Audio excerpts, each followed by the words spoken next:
Thanks, Katie. Let's dive right in and find out why I should be drinking this water. And we have the expert to tell us, and that's Kelly Ping at Peak Nutritional Clinic. Okay, Kelly, we were supposed to drink water, and it's so hard for us. But if we know why, it's going to be easier. Yep, So definitely. tell me why. I will. Essentially, one of the biggest things is, as far as when we're looking at body weight, water makes up about 60% of our weight. So that tells you right there that water is really, really important. A few of the things that it's really important for is one is temperature regulation. So if you're not hydrated, it makes it more difficult to control your temperature, and typically your body temperature will rise, which eventually can lead to heat exhaustion. Okay. So that's one thing. And it also is responsible for heart rate, so it helps to control heart rate. And again, if you get dehydrated, it also can cause your heart rate to increase, making things more difficult. Wow. So on another level, the other thing that it does is in your joints, it actually helps to lubricate the joints. So it allows them to move more freely. So as we get older, we're going to need that lubrication. Yep, definitely. And so lubrication of the joints, it also, like I said, it helps, even if someone's an athlete, it really helps them as well. It helps to transport nutrients throughout the body. Okay. Even for non-athletes, if you think about all the vitamins and minerals and all the foods we eat, how does that get from one point in the body to another? It's through fluid. So while we're eating, we need to be drinking. Right, exactly.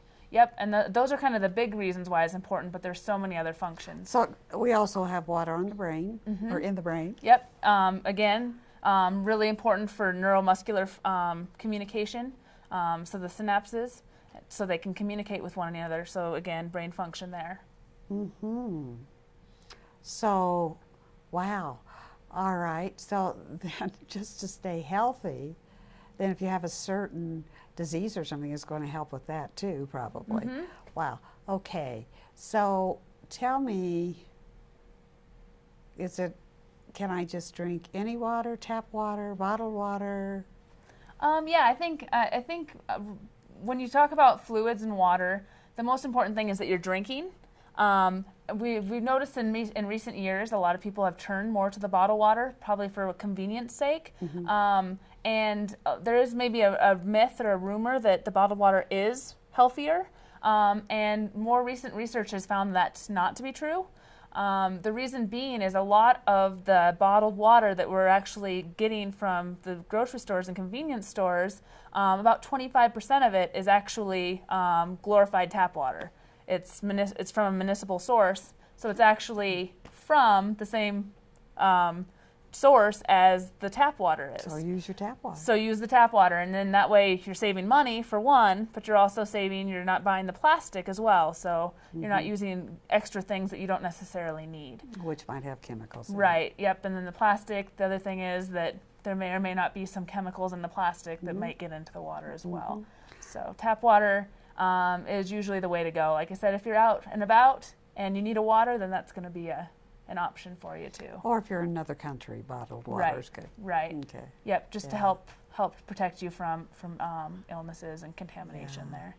Yeah. So, drink water, drink it all through the day. Yep. Ideally, you want to space it out throughout the day. You hear a lot of times different mention of different amounts of water that you need. There's the 8 cups that kind of goes around. It's really very individual based upon the person. So for example, a male is going to need a little bit more than a female. So it's a little bit individualized based upon weight. And then it also is dependent on where you live. So if you live in a hot climate and you're sweating a lot, then you're going to need more fluid. If you are older, typically your fluid needs, while they may decrease a little bit because you're not as active, you lose that sensation for thirst as you get older.